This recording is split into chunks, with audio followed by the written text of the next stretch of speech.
Everyone, welcome back to a new session of editorial analysis. हमेशा की तरह हम शुरू करेंगे वोकैबुलरी से। वोकैबुलरी आपके पैसेज को बेहतर तरीके से समझने में आपको सक्षम बनाता है। साथ ही साथ if you keep enriching your vocabulary, if you keep improving your vocabulary, आपके एग्जाम्स में आने वाले वोकैब सेक्शन के क्वेश्चंस भी आप और बेहतर तरीके से और एक्यूरेसी से अटेम्प्ट कर पाते हैं। चलिए शुरू करते हैं। सबसे पहला word, the first word is specter. Specter is a noun. It means threat or looming danger. जो मंडराता हुआ खतरा हो, जो हमें ऐसा लगे कि भविष्य में ये गलत हो सकता है ना, तो हम उसको कहते हैं स्पेक्टर। थ्रेट और मेनेस, एंटोनिम क्या होगा?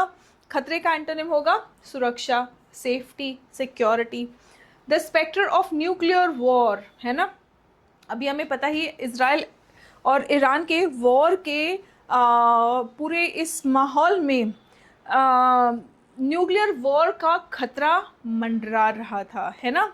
सो the spectre of nuclear war, अब ये कुछ बुरा है, कुछ गलत है, कुछ नहीं बहुत गलत है, तो ये जल्द ही होने का या नज़दीक भविष्य में होने की संभावना जो है, तो इसलिए हमने इस वर्ड का यूज़ किया है। ठीक है। हॉन्ट्स इंटरनेशनल डिप्लोमेसी, पूरी इंटरनेशनल डिप्लोमेसी जो है वो डरी हुई है, खौफ में है कि कहीं न्यूक्लियर वॉर ना छिड़ जाए। ठीक है। The next word is brinkmanship. Brinkmanship का मतलब क्या है? देखो, ment ending words, ship ending words भी क्या होते हैं? नाउन्स होते हैं। ठीक है। एग्जाम्पल एक आ जाएगा, एग्जाम्पल नहीं एक्सेप्शन आ जाएगा। वर्शिप, वर्शिप वर्ब भी है और नाउन भी है। ठीक है, ये वर्ब भी है और नाउन भी है, ध्यान रहे।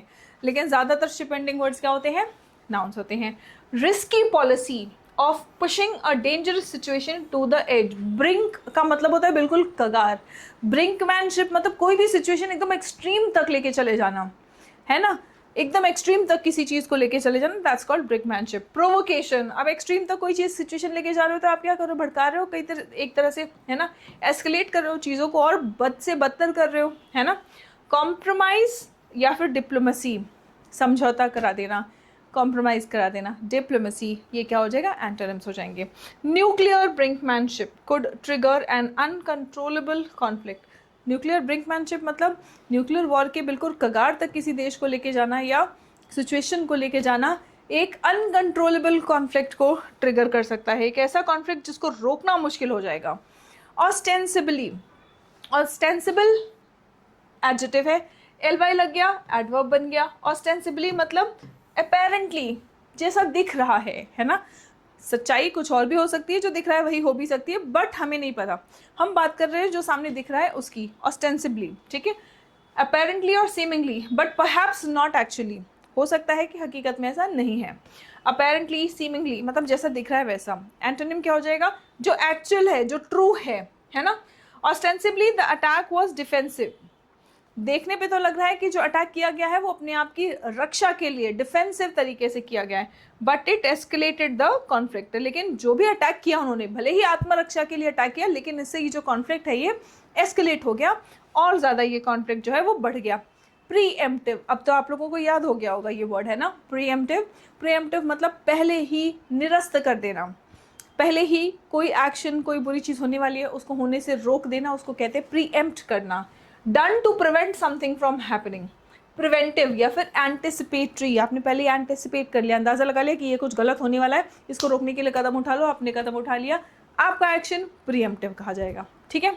सो रिएक्टिव मतलब कुछ हो जाए फिर उसके बाद में रिएक्ट करना शुरू कर दिया, अरे ये क्या हो गया, अरे नहीं होना चाहिए था, तो वो रिएक्ट किया आपने। ठीक है। रिस्पॉन्ड किया। Israel launched a preemptive strike on suspected nuclear sites. उनको जो लगा, इजराइल ने अटैक किया है, सबसे पहले अटैक किया है। कैसा अटैक किया उन्होंने? प्रीएम्प्टिव स्ट्राइक किया उन्होंने कहा कि हमें लगा कि यहाँ पे न्यूक्लियर साइट्स है ये, और यहाँ पे ये न्यूक्लियर वेपन्स डेवलप कर रहे हैं, हम इंतज़ार नहीं कर सकते कि हमारे पर हमला हो। ठीक है, इसलिए हमने पहले ही वहाँ पे अटैक कर दिया। ठीक है। तो इजराइल का जो स्ट्राइक है, जो उन्होंने अटैक किया है, वो क्या कहा जा रहा है कि वो प्रीएम्प्टिव है।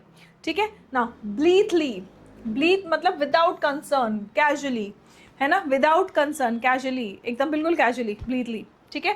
केयरलेसली, हेडलेसली, हेडलेसली मतलब हेडलेस नहीं है, बिना सोचे समझे, है ना, एम ही बस। केयरफुली, सोच समझ के। कॉशियसली, है ना, सतर्कता पूर्वक, सोच समझ के, बिना सोचे समझे, ब्लीथली। द रिस्क ऑफ रेडिएशन व ब्लीथली इग्नोर्ड इन द अटैक। ये जो अटैक किया गया इसमें जो रेडिएशन का रिस्क है ये बिना सोचे समझे इग्नोर कर दिया गया। मान लीजिए अगर वो न्यूक्लियर साइट है, अगर वहाँ पे अटैक किया गया तो क्या रेडिएशन लीक का खतरा नहीं हो सकता? इस चीज़ को तो सोचा ही नहीं गया, है ना। तो द रिस्क ऑफ रेडिएशन वो blithely ignored in the attack. Fragile, fragile का मतलब क्या होता है? ये एडजेक्टिव है, ठीक है, जो आसानी से तोड़ा जाए या डैमेज किया जा सके। डेलिकेट है, वीक है, एंटोनिम क्या होगा? स्ट्रॉन्ग। रेजिलियंट, रेजिलियंट की स्पेलिंग सब लोग एक बार मुझे कमेंट बॉक्स में लिख के दिखाएंगे। Fragile peace between the two nations was shattered, जो दोनों देशों के बीच में एक बहुत ही कमज़ोर सा पीस था जिसको आसानी से तोड़ा जा सकता था, वो एक्चुअल में टूट गया। Naked aggression, what do we mean by naked aggression? It's open and unprovoked attack. Unprovoked attack मतलब किसी ने आपको तंग नहीं किया था, किसी ने परेशान नहीं किया था, ये खुलेआम आपने बिना किसी पंगे के ही आपने अटैक कर दिया, ठीक है। So that's naked aggression. Blatant attack कहा जा रहा है इसको। ब्लेटेंट अटैक मतलब बिल्कुल आप बिल्कुल बेशर्मी से आपने अटैक कर दिया, आपको तो कोई तंग किया नहीं किया है तो आपको अटैक कर दिया गया, ठीक है।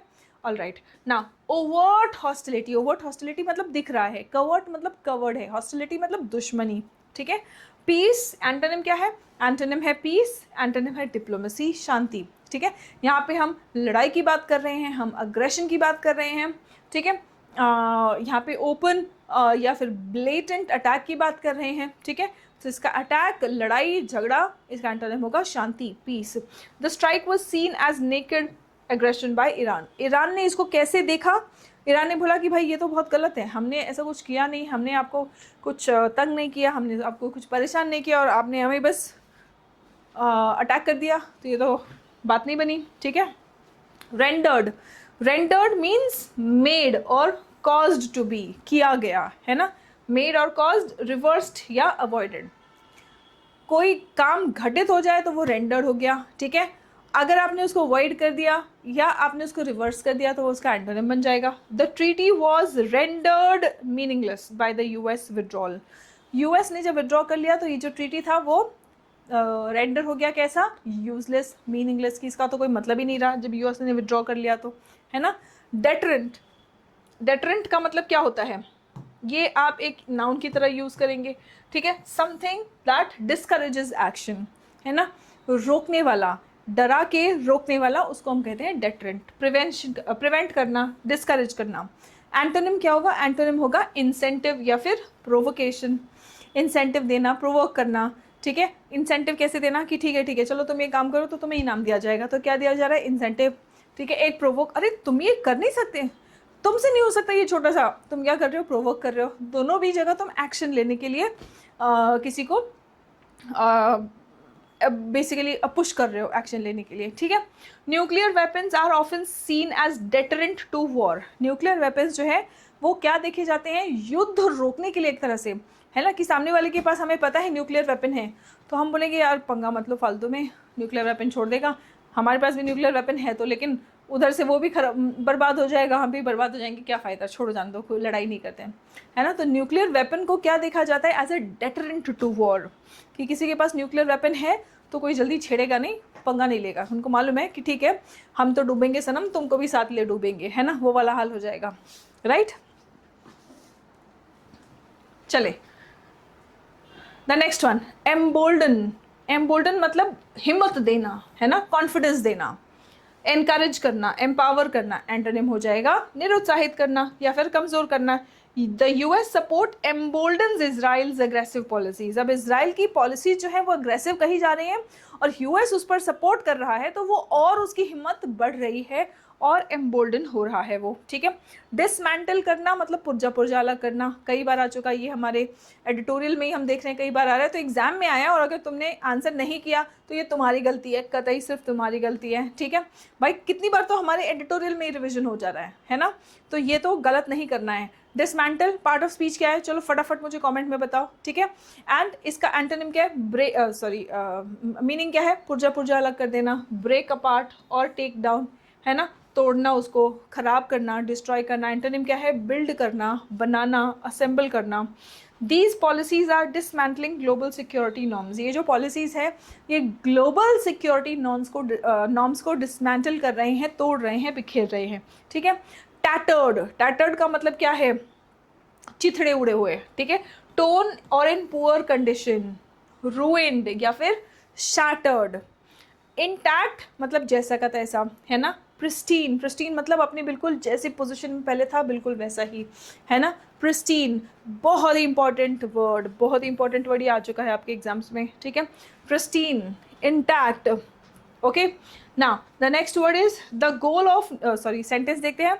The goal of nuclear disarmament is now in tattered form, है ना। तो न्यूक्लियर डिसआर्मामेंट का जो गोल है कि हम भाई न्यूक्लियर वेपन्स नहीं बनाने देंगे किसी को, तो ये जो गोल है वो अब कैसे फॉर्म में है, टैटर्ड फॉर्म में है, चिथड़े उड़ चुके हैं इस गोल के, है ना।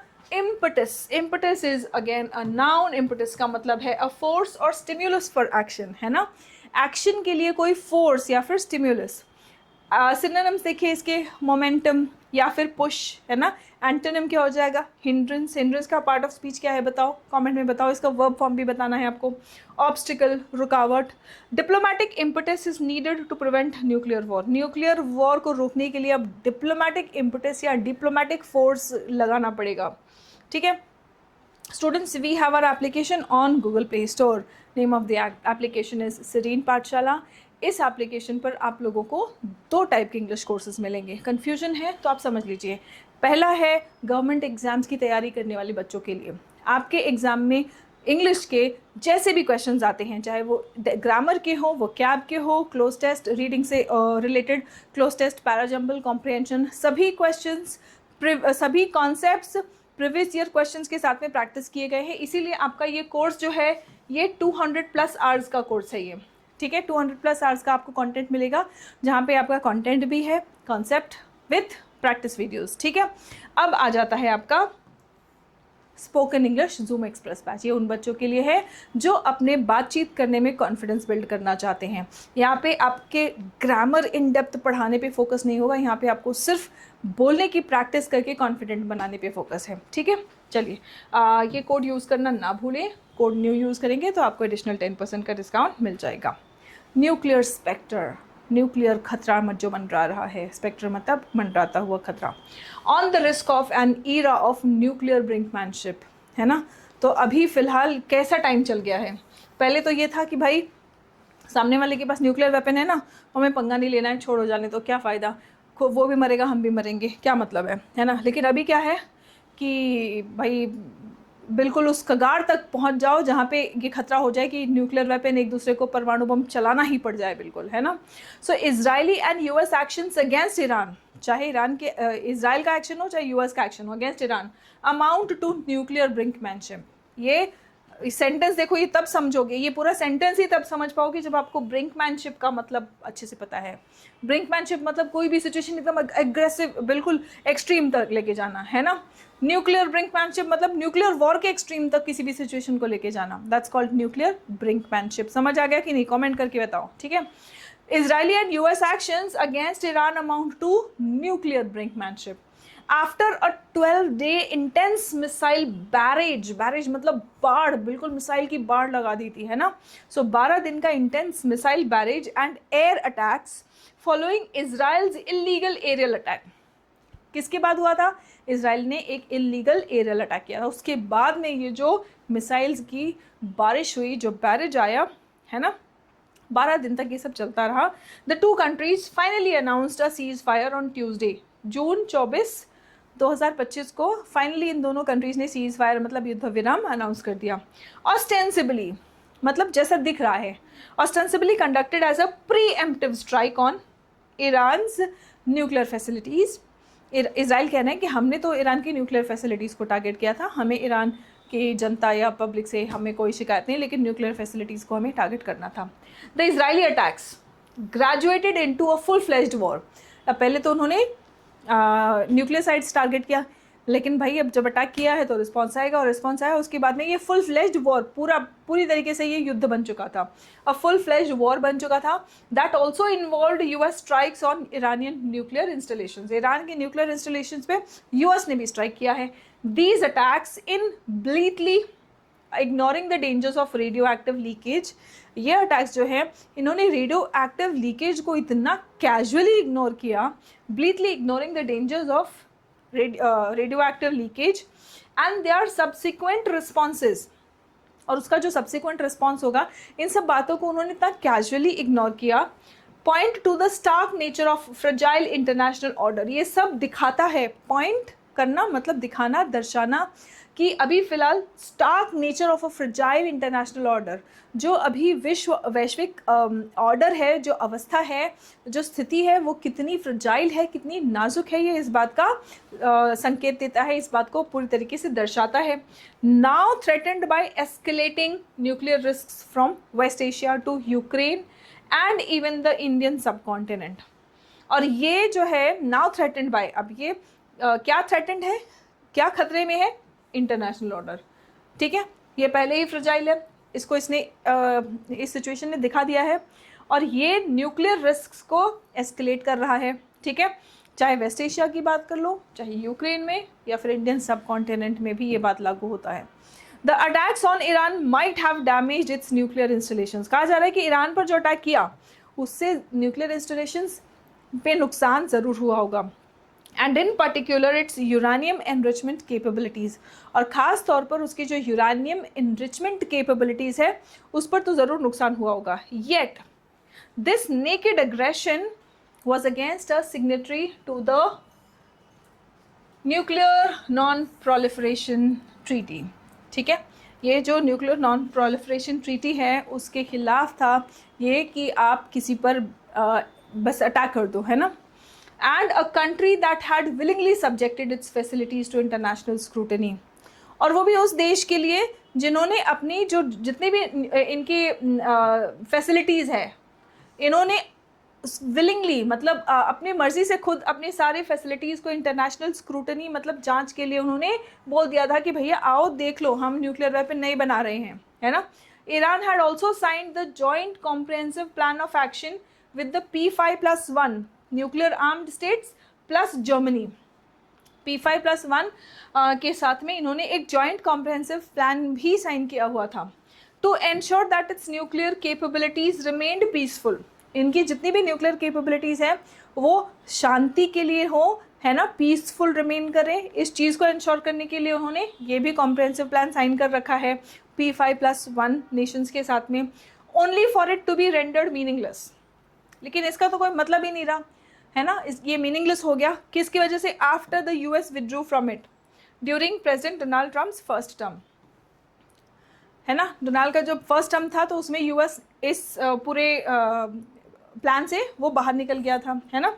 These attacks now create a new dynamic, ये अटैक्स एक नई अवस्था बना दिए हैं, एक नई स्थिति, एक नया डायनामिक्स बना दिए हैं। क्या है वो, where in Iran is compelled to seek, अब ईरान मजबूर हो गया है, is compelled to seek nuclear weapons by withdrawing from its commitments। अब ईरान अभी तक जो भी उन्होंने कमिटमेंट्स किया था, अब इसको अपनी रक्षा के लिए, जब उसको लग रहा है कि इतना सब कुछ करने के बाद में भी कि चलो ठीक है हम अपने फैसिलिटीज़ जो हैं वो हम सबमिट कर रहे हैं कि ठीक है भाई जिसको आना है इंटरनेशनली जो भी आके देखना चाहे देख सकता है कि हम वेपन्स नहीं बना रहे, अब ये मजबूर हो जाएगा वेपन्स बनाने पे, ठीक है, क्योंकि इतना सब कुछ करने के बाद भी इन पे अटैक हुआ तो आगे अपने आप को कैसे बचाएगा, तो ये सोच के ये मजबूर हो जाएगा। compelled to seek nuclear weapons by withdrawing from its commitments, its parliament is now mulling a bill to exit the NPT। उसकी पार्लियामेंट में अब बातों की चर्चा हो रही है कि हम जो NPT हैं उसको एग्जिट करेंगे, अब न्यूक्लियर नॉन प्रोलिफरेशन ट्रीटी को हम एग्जिट करेंगे and use them as a deterrent, और न्यूक्लियर वेपन को अब यूज़ करना पड़ेगा डराने के लिए। Meanwhile, any step Iran takes to do so could be used to justify further aggression।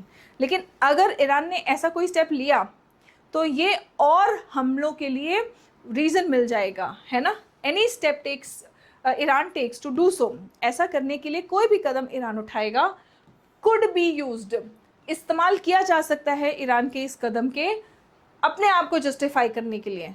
जो लोग और अग्रेशन करेंगे by Israel and the US, Israel और US बोलेंगे देखा ये लोग कर ही रहे थे, है ना, न्यूक्लियर वेपन डेवलप कर ही रहे थे इसीलिए हमने अटैक किया, है ना, तो वो लोग अपने आप को जस्टिफाई कर लेंगे, thereby rejecting international laws and the NPT's non proliferation norm, है ना।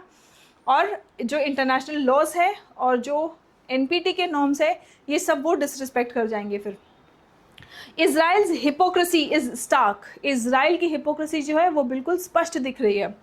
It remains a non signatory to NPT, खुद तो उन्होंने NPT साइन नहीं किया है, ठीक है, and refuses any oversight of its undeclared but unknown Arsenal, और कोई भी ओवरसाइट मतलब सुपरविजन, और वो ये भी बात रिफ्यूज़ करता है कि नहीं हम कुछ किसी को नहीं दिखाने वाले हैं कि हमारे पास क्या है, क्या हथियार हैं, हम कुछ नहीं किसी को दिखाने वाले हैं ना। तो उन्होंने रिफ्यूज़ किया है, रिफ्यूज़ एनी ओवरसाइट मतलब कोई भी जांच से मना करना, ठीक है, of its undeclared but unknown, उन्होंने डिक्लेयर भी नहीं किया और हमें पता भी नहीं कि उनके पास आर्सेनल में यानी कि हथियारों का जो कारागार है उसमें क्या है ना। This raises the possibility that it values nuclear weapons not for deterrence but for their destructive potential. कहा जा रहा है कि इसी बात से दिख रहा है कि वो डेटरेंस नहीं, ये न्यूक्लियर वेपन के डिस्ट्रक्टिव पोटेंशियल को ध्यान रख रहे हैं। US प्रोटेक्शन, अब US जो इनको प्रोटेक्शन दे रहा है उससे उनकी हिम्मत और बढ़ रही है। Emboldens it to pursue destructive policies in Gaza, है ना, गाजा में जो भी डिस्ट्रक्टिव पॉलिसीज़ वो कर रहे हैं उसको परस्यू करने के लिए US की सपोर्ट से उनको हिम्मत मिल रही है। And illegal wars in West Asia, West Asia में भी काफ़ी इलीगल वॉर्स चल रहे हैं, इन सब में उनको US की सपोर्ट से हिम्मत मिलती जा रही है। Combined with the Russian threat to use nuclear weapons to deter conventional aggression by NATO following its Ukraine invasion, these actions reveal how the renewed competition among the great powers and their cynical understanding of deterrence are dismantling global stability। ठीक है, देखिए बड़ा सा sentence है, तोड़ तोड़ के थोड़ा थोड़ा समझते हैं। अब combined with the Russian threat, इस बात को अगर हम जोड़े, रशिया ने जो धमकी दे रखा है, combined with the Russian threat to use nuclear weapons to deter, Russia बोल रहा है कि हम न्यूक्लियर वेपन को यूज़ कर लेंगे युद्ध रोकने के लिए, है ना। Conventional aggression by NATO following its Ukraine invasion, है ना, यूक्रेन का इन्वेजन के बाद में जब NATO ने बोला कि हम कन्वेंशनल अग्रेशन करेंगे तो रशिया ने बोला कि हम न्यूक्लियर वेपन्स यूज़ कर लेंगे इसको रोकने के लिए, है ना। तो ये सब दिखाता है, रिवील मतलब ये सब एक्शंस क्या दिखा रहे हैं, These actions reveal how the renewed competition among the great powers, renewed मतलब पहले भी competition था, competition में ही लड़ाइयाँ होती है ना। तो पहले जो global powers में जो competition था वो फिर से renew हो गया है, और ये renew होने के बाद renewed competition among the great powers and their cynical understanding of deterrence, cynical मतलब इनका जो डेटरेंस की डर के रोकना है, डरा के खाली रोकना है भाई, डराने का मतलब ये नहीं है कि न्यूक्लियर वेपन छोड़ दो और फिर डराओ, ठीक है। सो ये जो इनका cynical understanding of nuclear deterrence है ये डिसमेंटल कर रहा है ग्लोबल स्टेबिलिटी को, पूरे विश्व के स्टेबिलिटी को ही ये तहस नहस कर रहा है, डिसमेंटल कर रहा है। The idea of nuclear disarmament is in tatters, in tatters मतलब जो न्यूक्लियर डिसआर्मामेंट का जो आइडिया है यही बिल्कुल टैटर्स में है इस वक्त, इसका बिल्कुल तहस नहस हो चुका है इस बात का, इस विचार का कि न्यूक्लियर डिसआर्मामेंट करना है, न्यूक्लियर वेपन्स नहीं बनाने देना है किसी को, है ना। As the nuclear weapon states continue to expand, nuclear weapons जिनके पास न्यूक्लियर वेपन्स है वो एक्सपांड कर रहे हैं, एंड मॉडर्नाइज देयर आर्सेनल्स, वो दिन पर दिन एक्सपांड करते जा रहे हैं और अपने आर्सेनल्स को, है ना, वो अपने आर्म्स एंड एम्यूनेशंस के कलेक्शंस को बढ़ाते जा रहे हैं। While non proliferation is under threat, और नॉन प्रोलिफरेशन यानी न्यूक्लियर वेपन्स को बढ़ाने का ये जो एक एक्शन था, है ना, वो खतरे में है, is under threat. As other countries turn to nuclear weapons, दूसरे कंट्रीज भी बोल रहे हैं कि भाई हमें भी न्यूक्लियर वेपन डेवलप करना पड़ेगा टू सेफ गार्ड देमसेल्व्स, अपने आप को बचाना है तो न्यूक्लियर वेपन डेवलप करना पड़ेगा।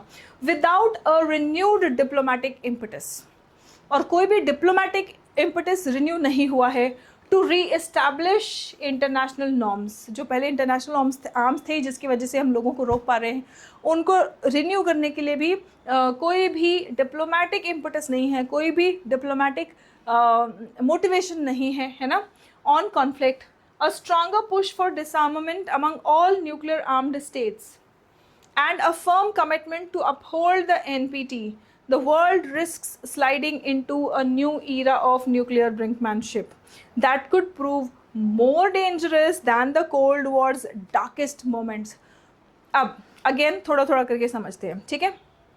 देखो क्या कहा जा रहा है कि कोई भी डिप्लोमेटिक इम्पटिस नहीं है जिससे कि इंटरनेशनल नॉर्म्स जो हैं पहले के वो रीइस्टैब्लिश किए जाए, ठीक है। कॉन्फ्लिक्ट पर जो इंटरनेशनल नॉर्म्स थे उनको इस्टेब्लिश करने का कोई भी डिप्लोमेटिक इम्पटिस नहीं है, ठीक है। Stronger push for disarmament among all nuclear armed states, जितने भी न्यूक्लियर आर्म्ड स्टेट्स हैं इनके अंदर डिसआर्ममेंट करने का एक स्ट्रॉन्ग पुश भी नहीं है। And a firm commitment to uphold the NPT, भाई एनपीटी बनाए रखना है, इसके लिए एक फर्म कमिटमेंट चाहिए, वो भी नहीं है। द वर्ल्ड रिस्क्स, इन सब चीज़ों की वजह से क्या है, दुनिया जो है खतरे में है। कौन से खतरे में? New Ira of nuclear brinkmanship. Brinkmanship मतलब कोई भी सिचुएशन एक्सट्रीम तक लेके जाना, न्यूक्लियर ब्रिंकमैनशिप मतलब कोई भी चीज़ न्यूक्लियर वॉर के एक्सट्रीम तक लेके जाने के खतरे के नए इस ईरा में हैं हम, है ना। और ये बहुत ही ज़्यादा डेंजरस प्रूव हो सकता है, that could prove more dangerous than the cold war's darkest moment. ये इतना डेंजरस हो सकता है कि कोल्ड वॉर के टाइम पर जो सबसे बुरे से बुरे जो दिन थे उससे भी कहीं ज़्यादा ये डेंजरस हो सकता है, ठीक है। चलिए अब बताएंगे what is the overall tone of the editorial. Editorial का टोन कैसा है? ऑप्टिमिस्टिक है, पॉजिटिव है, सेलिब्रेटरी है, वाह वाह बढ़िया बढ़िया सब लोग न्यूक्लियर वेपन्स यूज़ करने वाले हैं, है ना, ऐसा कुछ है? सेलिब्रेटरी है? नहीं। अलार्मिस्ट है, बिकॉज बहुत सीरियस चीज़ है ये, है ना, और उसको लेके चिंता दिखाई जा रही है, और अलार्मिस्ट टोन है ना। इनडिफरेंट की हाँ ठीक है न्यूक्लियर वॉर ठीक है कोई बात नहीं है ना, तो इनडिफरेंट नहीं, इनडिफरेंट भी नहीं है, नॉनशलांट नहीं है, ठीक है। अलार्मिस्ट है कि ये इसके ऊपर लेके बहुत ज़्यादा चिंता जताई जा रही है कि नहीं यार ये तो बहुत बड़ा खतरा है, इसको कुछ तो करके रोकना पड़ेगा, ठीक है। Now according to the passage what could be a consequence of Iran withdrawing from NPT. Iran NPT से विथड्रॉ कर ले, इसका क्या परिणाम हो सकता है? इकोनॉमिक कोऑपरेशन बढ़ेगा, पीस टॉक्स बेहतर होंगी, pursuit of nuclear weapons as a deterrent, military tension कम होगा, बिल्कुल भी नहीं, बढ़ेगा। आंसर क्या होगा? Pursuit of nuclear weapons as a deterrent, है ना। ये एनपीटी से निकलेगा और साथ के साथ वो न्यूक्लियर वेपन्स बनाएगा ताकि हम लोगों को एटलीस्ट डरा के तो अपने आप को सुरक्षित कर सकें, ठीक है। Why is Israel's nuclear policy called hypocrisy. Israel की न्यूक्लियर पॉलिसी को हिपोक्रेसी क्यों कहा जा रहा है? हिपोक्रेसी मतलब दिखाते कुछ और है कुछ और, कहते हैं ना हाथी के दांत खाने के कुछ और दिखाने के कुछ और। ये एनपीटी रूल्स फॉलो करता है स्ट्रिक्टली? नहीं, वो तो मेंबर ही नहीं है। It conducts peaceful nuclear research? पता ही नहीं है, उन्होंने अपना स्क्रूटनी के लिए सबमिट ही नहीं किया है ना। It has nuclear weapons but denies international oversight. उसके पास न्यूक्लियर वेपन्स है और वो इंटरनेशनल ओवरसाइट की लोग जिसको भी इंटरनेशनल आके चेक करके जाना है वो चेक करके जाएं। दिस इज़ द आंसर, ठीक है। It supports Iran's rights to enrichment? नहीं, वो सपोर्ट नहीं करता है, तभी तो अटैक किया, ठीक है। नाउ वोकैब बेस्ड क्वेश्चन देखेंगे। ब्लीथली का मीनिंग क्या है? खुशी खुशी, जॉयफुली, केयरलेसली, क्वाइटली चुपचाप, फ्रीक्वेंटली अक्सर, नो, केयरलेसली, ठीक है। The next one is correct passive form आपको बताना है। The US withdrew, V2 active है ना, V2 का सिंपल पास्ट, तो इसका पैसिव क्या बनेगा? वॉज वर V3, ठीक है। Withdrew from the nuclear deal, तो यहाँ पे वॉज वर कहाँ है? वॉज विथड्रॉन, वॉज बीइंग आ गया, तो ये आंसर नहीं है। आपका आंसर क्या है? ये इज नहीं आएगा, हैड नहीं आएगा। आंसर क्या है? Option C, right students. That's it for today, see you in the next session. I hope आप लोगों को सेशन अच्छा लगा। अपना फीडबैक प्लीज़ शेयर करते जाइएगा कमेंट सेक्शन में, और साथ ही साथ अगर आप लोगों की कोई डाउट्स है, कोई सजेशंस है, वो भी आप लोग मुझे कमेंट सेक्शन में शेयर करते चलेंगे, ठीक है। मिलते हैं अगले सेशन में, तब तक अपना ख्याल रखें, स्वस्थ रहें, मस्त रहें, सभी बच्चे पढ़ते रहें और आगे बढ़ते रहें। जय हिंद एवरीवन।